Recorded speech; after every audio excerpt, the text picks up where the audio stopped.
Assalamualaikum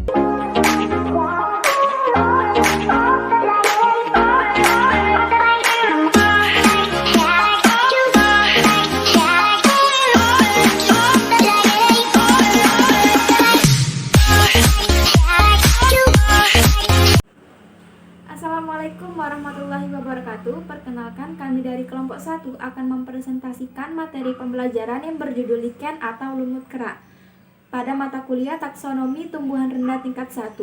Baiklah, sebelumnya saya akan memperkenalkan anggota dari kelompok 1 terlebih dahulu. Yang pertama ada Tiara Melati Kalova dengan NPM 30, ada Betika Anggraini dengan NPM 32, Olvi Andari Putri dengan NPM 34, Aida Nur Azizah dengan NPM 38, Deni Saputra dengan NPM 50, Elvarisi dengan NPM 62, dan Inka Puspita dengan NPM 66. Baiklah, untuk materi pertama akan saya jelaskan tentang pengertian, ciri-ciri, dan habitat dari lichens atau lumut kera. Jadi, lichens atau lumut kera itu sebenarnya adalah sekumpulan dari fungi dan alge, sehingga secara morfologi atau fisiologinya itu memiliki satu kesatuan. Lumut kera atau lichen ini merupakan hasil asosiasi simbiosis antara fungi dan alge. Bentuk simbiosis yang terjadi antara kedua organisme ini yaitu simbiosis mutualisme dan helotisme. Selanjutnya, di sini akan saya tampilkan gambar dari lichen. Yang pertama itu ada gambar lichen di pepohonan, yang kedua itu gambar lichen yang menempel pada bebatuan. Selanjutnya kita akan membahas tentang ciri-ciri lichens atau lumut kera. Yang pertama, bentuk tubuh lichen ini memiliki kemiripan dengan alga dan fungi, memiliki talus yang berwarna abu-abu atau abu kehijauan, dan berdasarkan bentuknya mereka bisa dibedakan menjadi 4 bentuk, yaitu ada krustos, folios, fruktos, dan squamulus, dan lichen ini hidup sebagai tumbuhan epifit. Selanjutnya, tumbuhan ini termasuk ke dalam golongan tumbuhan perintis yang ikut ambil peran dalam pembentukan tanah, dapat hidup di tempat yang ekstrim, memiliki kemampuan untuk menyerap sebagian mineral yang berasal dari debu dan udara atau hujan sesuai dengan kebutuhan mereka. Tumbuhan ini bersifat endolitik karena dapat masuk pada celah bebatuan. Selanjutnya, di mana saja kita bisa menemukan lichens atau lumut kera? Yang pertama ada di pepohonan, di atas batu cadas, di tepi pantai, di daerah gunung yang tinggi, dan di atas permukaan tanah. Nah, itulah dari penjelasan untuk materi yang pertama. Selanjutnya akan dijelaskan oleh rekan saya. Baiklah, di sini saya akan melanjutkan materi berikutnya, yaitu kelompok atau bentuk lichen, foliosa dan krustosa. Krustosa, lichen atau lumut kerat jenis ini mempunyai talus yang berukuran kecil, datar, tipis, dan selalu melekat ke permukaan batu, kulit pohon, ataupun di tanah. Lumut jenis ini susah untuk dicabut tanpa merusak bagian substratnya. Bagian lichen krustosa yang tumbuh terbenam di dalam batu dan hanya bagian tubuh buahnya yang terdapat di permukaan disebut endolitik, dan sebaliknya bagian yang tumbuh terbenam pada jaringan tumbuhan disebut endoploidik atau endoploidal. Nah, ini adalah gambar dari lichen krustosa, bisa dilihat sendiri. Permukaannya mungkin halus atau menggumpal, berkutil, dan seringkali permukaannya berupa areolat, yaitu terdiri dari pulau-pulau kecil talus yang terpisah yang duduk di atas protalus atau hipotalus yang mendasarinya. Areol ini mungkin terpisah dengan jelas, tersebar, atau berdekatan dan sering menunjukkan pecahnya permukaan talus atau retak areolat. Jika permukaan retak tetapi tidak pecah menjadi areol yang terpisah, disebut limose. Terkadang permukaannya bersih. Selanjutnya itu ada foliosa. Lichen foliosa memiliki struktur seperti daun yang bentuknya tersusun oleh lobus-lobus dan relatif lebih longgar, melekat pada bagian substratnya. Bentuk talus foliosa ini datar dan sedikit lebar. Terdapat banyak lekukan seperti daun yang mengkerut. Bagian permukaan atas dan permukaan bawah foliosa tampak berbeda. Lichen ini sering ditemukan melekat pada batu, ranting dengan rizin yang berfungsi sebagai alat untuk melakukan absorpsi makanan. Berikut ini adalah beberapa lumut terbesar dan mungkin paling kompleks. Talus umumnya berbentuk datar, lobus seperti daun dengan lapisan jaringan yang berbeda. Korteks atas dan bawah membentuk permukaan atas dan bawah. Lobus biasanya tetap tetapi tidak selalu, menempel ke permukaan substrat tetapi tidak dapat diangkat. Korteks bagian bawah seringkali berwarna berbeda, seringkali coklat atau hitam dan biasanya mengandung rimpang. Di Peltigera, permukaan bawah adalah ekortikar. Pada lumut daun dengan banyak cabang talus yang mungkin berdiri jauh dari substrat. Korteks bawah yang membedakannya dari lumus fruticosa, misalnya Everina prunastri, di mana lobus talus di bawahnya berwarna putih, dan Pseudovernia purpureae, di mana bagian bawahnya berwarna hitam saat dewasa. Nah, berikut ini adalah gambar dari foliosa.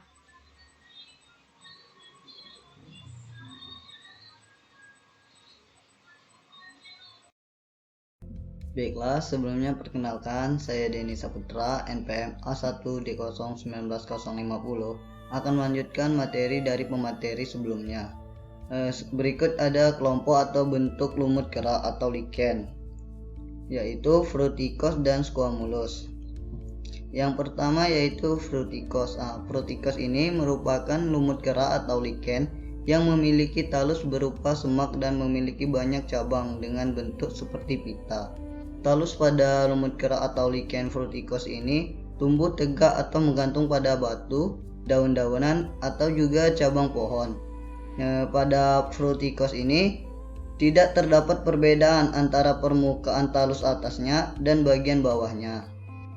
Contoh dari lumut kerak atau lichen fruticose bisa kita lihat pada gambar berikut. Selanjutnya yaitu squamulus atau squamulosa. Lumut kerak squamulus atau squamulosa ini memiliki talus yang biasanya terdiri dari sisi kecil, datar, dan biasanya memiliki massa. Talus pada lumut kerak squamulus ini sering tumpang tindih. Pada lumut kerak squamulus ini, mereka berbeda secara anatomis dari lumut foliosa yang lebih kecil, karena squamulus ini tidak memiliki korteks yang lebih rendah ataupun paling banyak berdiferensiasi lemah. Contoh dari lumut kerak atau lichen squamulus ini bisa kita lihat seperti gambar berikut.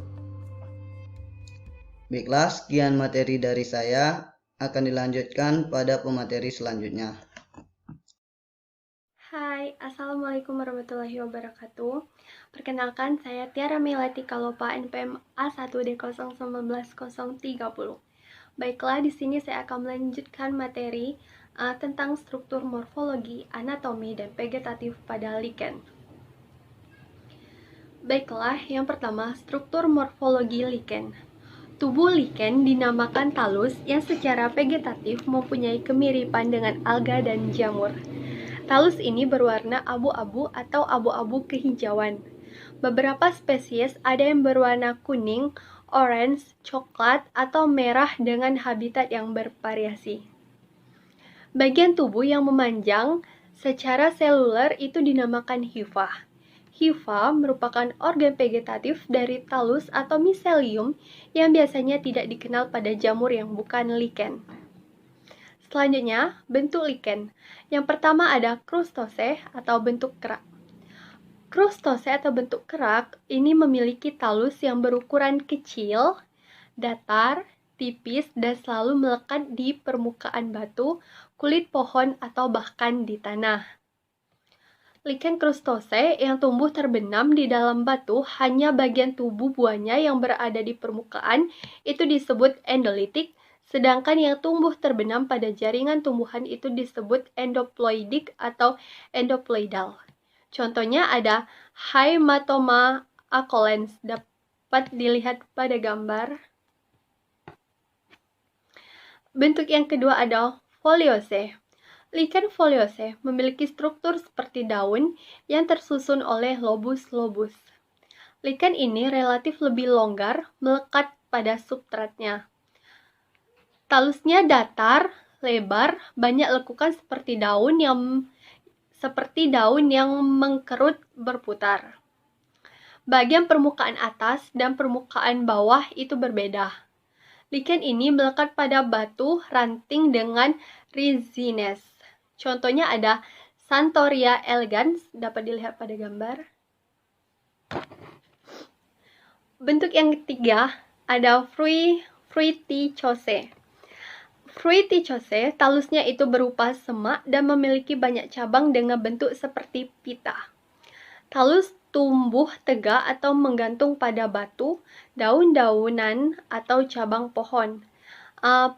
Pada Fruiticose, ini tidak terdapat perbedaan antara permukaan atas dan permukaan bawahnya. Contohnya ada Ramalina stenospora. Contohnya dapat dilihat pada gambar. Selanjutnya ada Squamulose. Lichen ini memiliki lobus-lobus seperti sisik. Lobus ini disebut squamulus yang biasanya berukuran kecil dan saling bertindih dan sering memiliki struktur tubuh buah yang disebut podetia. Contohnya ada Psora pseudorusselli. Dapat dilihat pada gambar. Selanjutnya struktur anatomi lichen. Itu yang pertama, korteks atas. Berupa jalinan padat yang disebut pseudoparenchyma dari hima jamurnya. Sel ini saling mengisi dengan material yang berupa gelatin. Bagian ini tebal dan berukuran besar, berguna untuk perlindungan.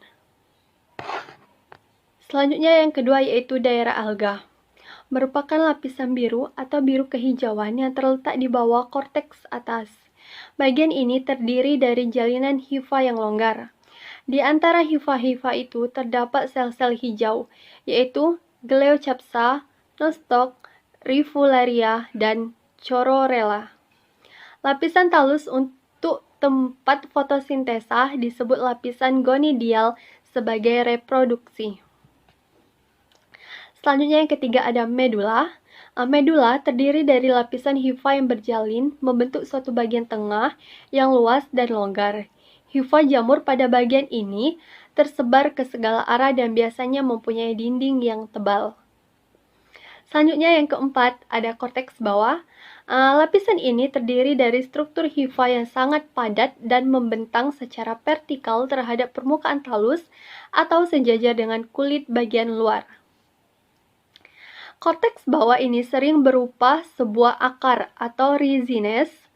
Ada beberapa jenis lichen tidak mempunyai korteks bawah, dan bagian ini digantikan oleh lembaran tipis yang terdiri dari hipotalus yang fungsinya sebagai proteksi. Selanjutnya struktur vegetatif. Struktur tubuh lichen secara vegetatif terdiri dari ada 8. Yang pertama Soredia, yang kedua Isdia, yang ketiga Lobula, yang keempat Rhizines, yang kelima Tomentum, yang keenam Cilia, yang ketujuh Ciphelae dan Pseudociphelae. Yang kedelapan ada Cephalodia. Baiklah, itu saja materi yang dapat saya sampaikan. Saya akhiri. Wabillahi taufiq wal hidayah. Wassalamualaikum warahmatullahi wabarakatuh. Assalamualaikum warahmatullahi wabarakatuh. Perkenalkan, nama saya Betty Enggraini, NPM A1D016032. Di sini saya akan menjelaskan tentang klasifikasi lichen. Klasifikasi lumut kerak atau lichen berdasarkan komponen fungi terbagi menjadi 3 tipe, yaitu yang pertama ascolichen, yang kedua basidiolichen, dan ketiga lichen imperfecti. Nah, contoh dari ascolichen itu yaitu Parmelia scorosa dan Nematocarpon. Dapat dilihat di PPT contohnya. Nah, yang selanjutnya yaitu basidiolichen. Ciri-ciri dari basidiolichen yaitu talusnya berbentuk seperti lembaran-lembaran. Yang kedua, pada tubuh buah berbentuk sebuah lapisan himenium yang mengandung basidium. Bentuknya menyerupai tubuh buah Hymenomycia thales. Manfaat dari basidiolichen ini berguna untuk bahan dalam pembuatan obat-obatan, pembuatan zat warna. Nah, contoh kelas ini yaitu Chorapavonia dan Rossella tinctoria untuk pembuatan lakmus. Nah, bisa dilihat Contoh dari Basidioliken ini yaitu Cora pavania, dapat lihat di gambar di PPT, dan Rosella tinctoria. Nah, selanjutnya yaitu lichen imperfecti. Nah, contoh dari lichen imperfecti ini yaitu Lepraria insana. Nah, mungkin hanya itu saja yang dapat saya sampaikan. Lebih dan kurangnya saya mohon maaf. Saya akhiri, wabillahi taufiq wal hidayah. Wassalamualaikum warahmatullahi wabarakatuh. Assalamualaikum warahmatullahi wabarakatuh. Perkenalkan, nama saya Elparisi, NPM A1D019062. Di sini saya sebagai kelompok pertama dengan judul lichen. Di sini saya akan menjelaskan sedikit mengenai reproduksi pada lichen. Nah, reproduksi lichen itu terdapat di mana tubuh talus lichen itu sangat berbeda dari fungi dan alga lainnya. Jenis ini merupakan tumbuhan dengan bentuk dan pertumbuhan yang sederhana. Reproduksinya dapat melalui aseksual, vegetatif, dan seksual.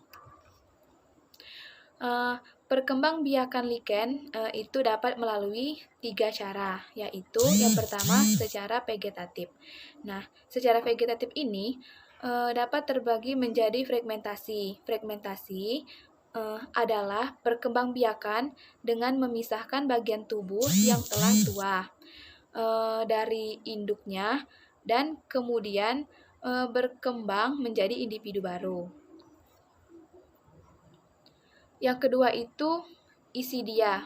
Nah, di mana isidia ini kadang-kadang isidia lepas dari talus induknya yang masing-masing mempunyai simbion.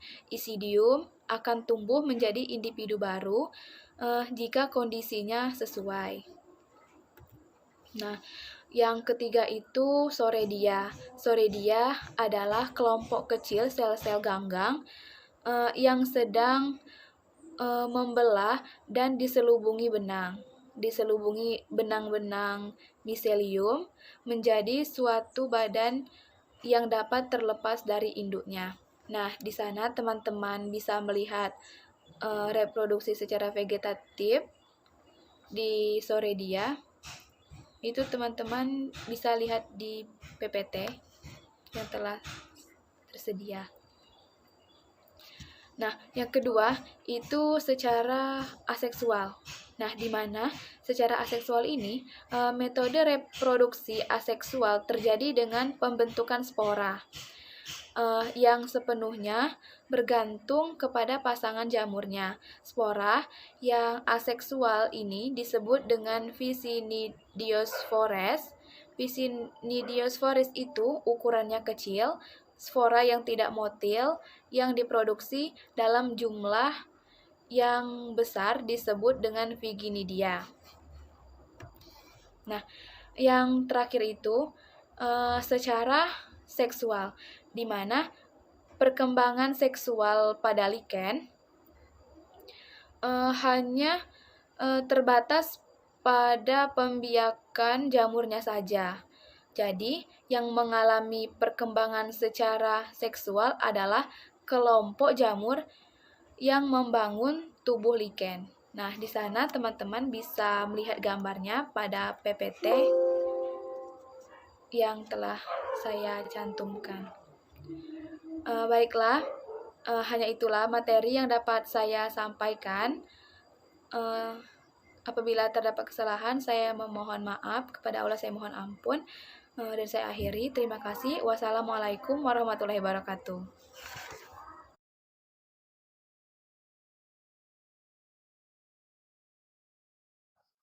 Assalamualaikum warahmatullahi wabarakatuh. Sebelumnya perkenalkan, nama saya Olviandari Putri dengan NPM A1D019034 akan melanjutkan materi mengenai peranan dan manfaat lichen.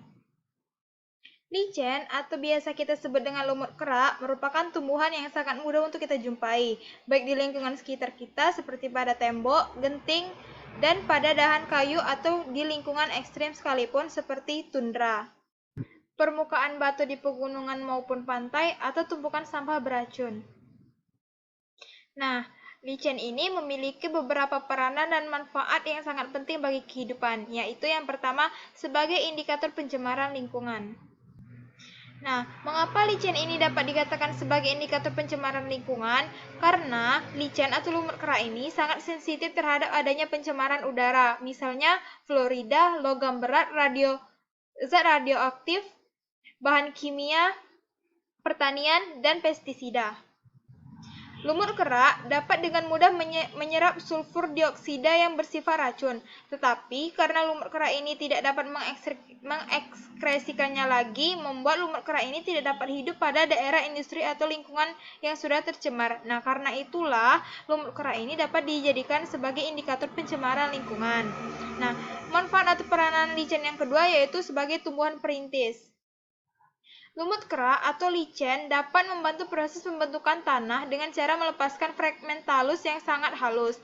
Lumut kerak memiliki kemampuan melepaskan zat kimia yang dapat melapukan batu, sehingga pada akhirnya terbentuk tanah. Apabila sudah terbentuk tanah, maka tanaman lain bisa hidup di atasnya. Karena inilah lumut kerak dapat dikatakan dapat dijadikan sebagai tumbuhan perintis. Manfaat licin yang selanjutnya yaitu sebagai indikator pH. Kenapa bisa dikatakan sebagai indikator pH? Nah, lumut kerak ini dapat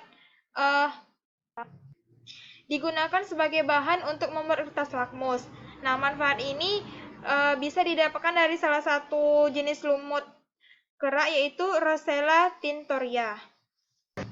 Nah, manfaat lumut kerak yang selanjutnya yaitu dapat dijadikan obat. Nah, salah satu jenis dari lumut kerak yang bisa kita manfaatkan sebagai obat itu ialah usnea.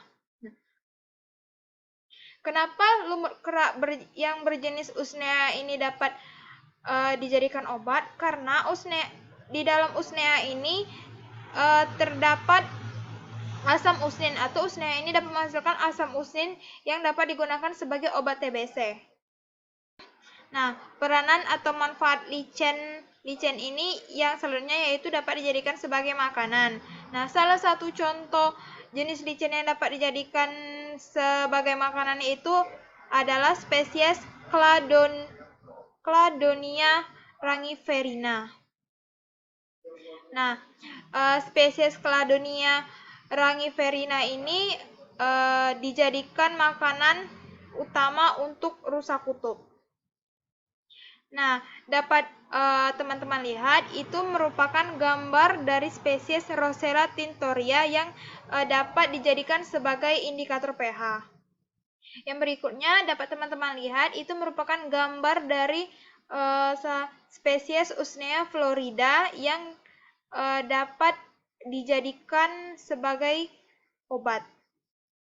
Dan yang selanjutnya ada gambar dari spesies Cladonia rangiferina yang dijadikan sebagai makanan utama untuk kutub rusa. Baiklah teman-teman, itulah penjelasan singkat dari saya mengenai peranan dan manfaat licin atau lumut kerak. Semoga dapat membantu. Saya mohon maaf bila masih banyak kekurangan. Saya akhiri. Wassalamualaikum warahmatullahi wabarakatuh. Terima kasih.